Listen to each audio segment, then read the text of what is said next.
Now, the Chinese ambassador says we should forget about ending the Galamsey fight. At best, we should just manage the economic impact. What's your reaction to this? Well, I want to disappoint the Chinese ambassador. But again, listening to the entire clip, I think he states some very painful truths that we need as Ghanaians need to accept. That the Chinese do not come here on their own. We go and bring them in here, and we are complicit in the damage that they're doing. And then there are also some Chinese people who are doing some great jobs. There are Chinese companies that are involved in different facets of our economy, building roads, and even in the mining sector, there are some Chinese firms that are doing very great jobs. So you have the likes of Xinjiang. Xinjiang, for example, have been mining here, because they worked in a forest reserve, for example. They have mined about 111 hectares of land. They've gone to take another 317 hectares, more than 200 hectares more. And out of that, about 60 hectares are ready to be commissioned, this year, and the rest of it will be done next year. So that those positive sides of the Chinese companies that are working positively, responsibly. But he cannot run away from the fact that the Chinese there have been some Chinese elements. He decides to call them, migrant workers. Yes, but they are Chinese. The fact that they are migrant workers, they are not companies, doesn't mean they are not Chinese. So there are those elements. If you take the days of the Operation Vanguard, you look at the reports that were shared, a lot of these people, foreigners who are arrested, many of them are Chinese. And so he cannot run away from that. Then you also have, even very recently, you remember Nabishu's encounter. It's for all Chinese. There's been a lot of Chinese that have been arrested. And he cannot be telling us about the conditions of our prisons. Whether they are bad or not, these are the conditions of our prisons. And so if people are arrested, they go up against our laws. They have to be dealt with. And I'm not too sure his posture. That you would have the Ghanaian diplomat go to China, and Ghanaians would be involved in an illegality, and this is the posture. I'm disappointed. His Excellency the President, the Minister for Lands and Natural Resources, the IGP, the work that they are doing currently is to deal with the issues of Galamsey. And in with the media, the civil society, and all of us, we can solve the issues of Galamsey. That is not true that the issues of Galamsey cannot be dealt with. It definitely would be dealt with. And we should all resolve, and we should be supporting and deal with even some Chinese mining firms that currently are being impacted by Galamsey. Is he saying that he wants Chinese firms who have invested their money to be going through this? It cannot be happening like that. And so that is something that he should be supporting us to be able to do. But definitely for us who live in this country, he will come and he will leave. We will not allow that to happen. That we will not be able to resolve Galamsey. Yes, it's a difficult one. Yes, it's a tough one. But we need to make sure that we do everything that we have to do to resolve the issues of Galamsey. What we are doing is not sustainable. It's an existential threat. But then, Doug, we started the aggressive fight against Galamsey somewhere in 2017. Until date, we are still fighting. We haven't won the fight. And there are many who have even predicted that there's no way really we can end this fight because of the key involvement of certain people well connected in society as far as this whole trade of Galamsey is concerned. So the Chinese ambassador may be speaking the truth that at best we can just manage the environmental impact, but then ending it may be difficult. No, so again, I think the Chinese ambassador should realize the fact that there are some small-scale miners who are doing a good job. And we can have small-scale mining done responsibly, legally, and in power with the environment. That can happen. The fact that we do artisanal mining, small-scale mining, does not mean that, it cannot be done responsibly. We have had situations where again, I gave you an example of a Chinese mine who went into a forest reserve. If you go into the places that they have now reclaimed, you have the likes of Chirano, you have the likes of Newmont. You go into places that they have gone in and reclaimed, you won't believe that that's happening. But it is the things that happen where we're losing about $11.4 billion, into smuggling. That is not something we can continue. Where we have the turbidity of water going to 14,000 NTUs, that is not something we can contain. That cannot be managed in any way. And definitely for him as an ambassador, what he should be doing is to helping us resolve this issue and not speaking the way he's speaking. Yes, it's a difficult one. And that is why all of us should take the invitation that has been given to us by the Minister for Lands and Natural Resources to support this particular fight and making sure that we are calling out. And you are right. The thing about it is that the politically exposed persons, the powerful people in there, His Excellency the President called them the kingpin in October last year when he addressed the media in Kempinski Hotel. We need to be going after them. That is why, for us as a coalition, we're happy that when we raise issues about contaminating, at least one of the directors have been arrested. Where are the second director? There's a second director of contaminating. Where are the MPP people who are in Professor Finko Boateng's report? Why have they all not been arrested? Where are the NDC people who are also being it? The NDC MP for our win. He's been accused by his chiefs of being involved in Galamsey. He has counter-accused the chiefs. Why is it that those people have not been called, investigations happen, and prosecution taking place? Why is it that the NDC constituency chairman for Azim, who has been accused of trespassing on one of the large-scale mines and involved in Galamsey, why have they not been dealt with? Why is it that the NDC constituency chairperson for Dunkwao, who confronted military people who have been sent to go and do a lawful duty, that was reported by Rastas, why is it that he has not been called upon? So all of that has to happen. I am seeing a report that says that the Minister for Lands is saying the issue about a KPI for MCs and DCs being Galamsey, that has been picked up. I would want to add to it the issues about the police commanders. The IGP told us about the transfer. What's happening to those transfers? And any community, any district, the district commander, the divisional commander, the regional commanders in Galamsey is happening, and they have to go with the MCs and the DCs in there. It means they are either incompetent or complicit. And so we need to work at this and ensure, and all of us as citizens too, we need to start, letting our voices be heard. We cannot allow, this statement made by the Chinese ambassador to become what our condition is. That is an existential threat. It will take us out.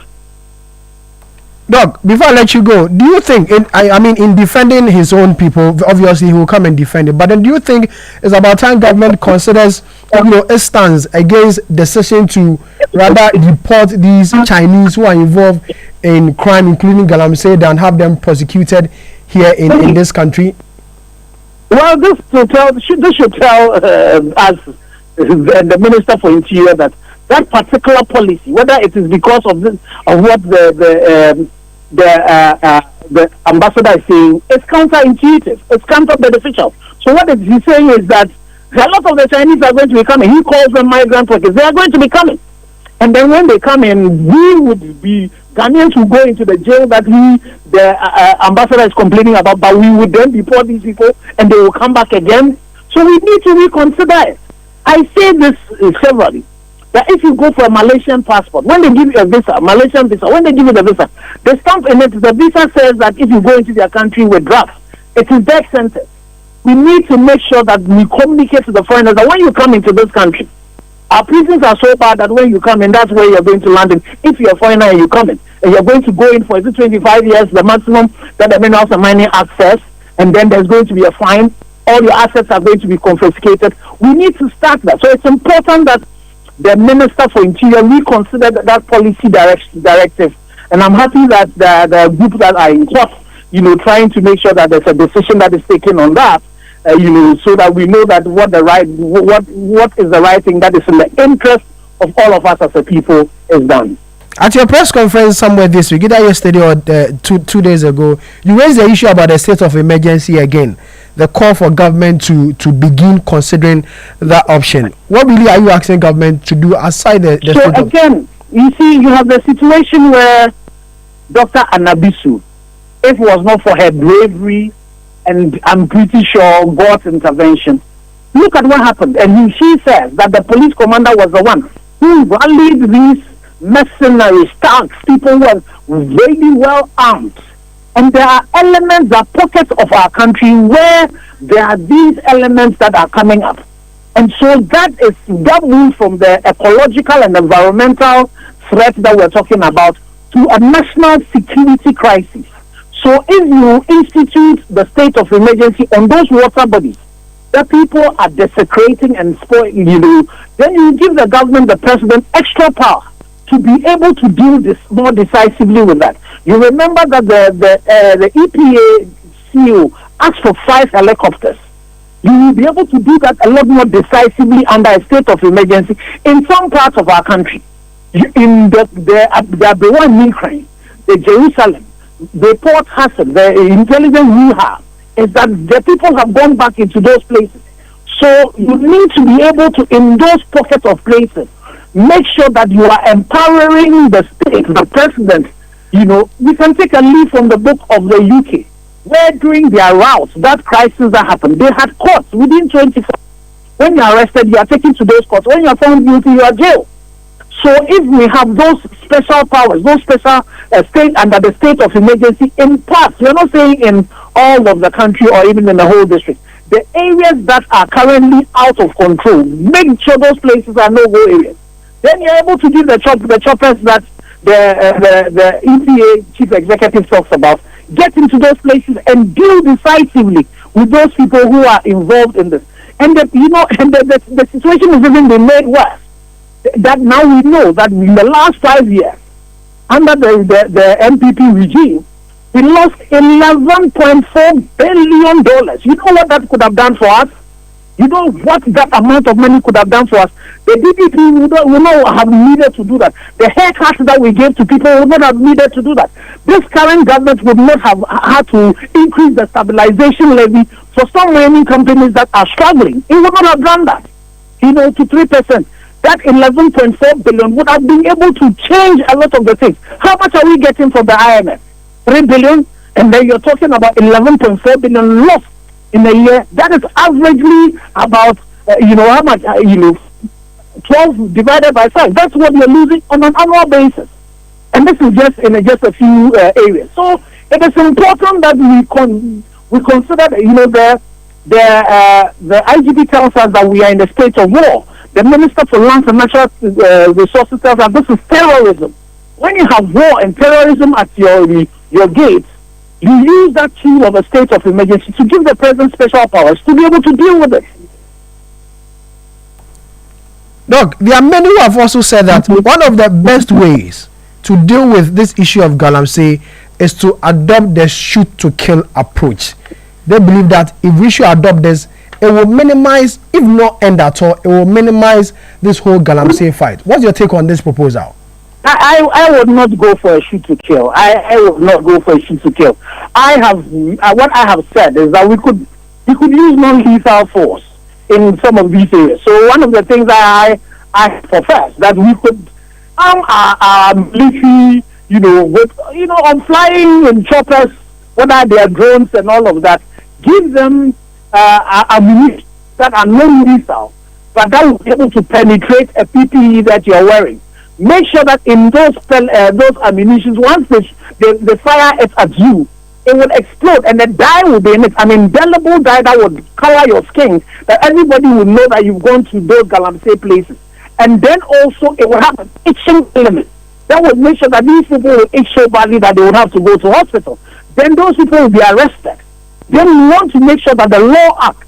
So His Excellency the President, the Attorney General and all of that, they need to be decisive, to ensure that we are dealing with the politically connected people. If we started, if any DCE, MCE, police commander were arrested by this time, if all of those people that the media have named have been arrested and prosecutions are taking place, you will be sure that people will stop doing it. You have people in the past government, the support working report is replete with people. But Doc, that is a problem. The inability to arrest these people who are linked is the problem. Is it that? So that is why for us as journalists, one of the things we also should start doing a lot more of, and we need to get a lot more of, these investigative journalists being able to do a lot more of the investigation. And we also need the intelligence communities. They should follow the money. They should track the money. Who are the people who are importing all of these excavators? Not the large tonnage excavators that the large-scale miners use, but there's the smaller excavators that are used in destroying our land. Who who are the people who go to court to go and bail these people who are caught in the port, and so the intelligence community can help be able to track that money. This thing has become organized crime, the money laundering involved, and we need to track all of that so that we'll be able to identify all the people who are involved in it. Doc, as always, thank you very much for your time. Dr. Ken Ashigbey is the convener of the Ghana Coalition Against Galamsey, reacting to a statement made by the Chinese ambassador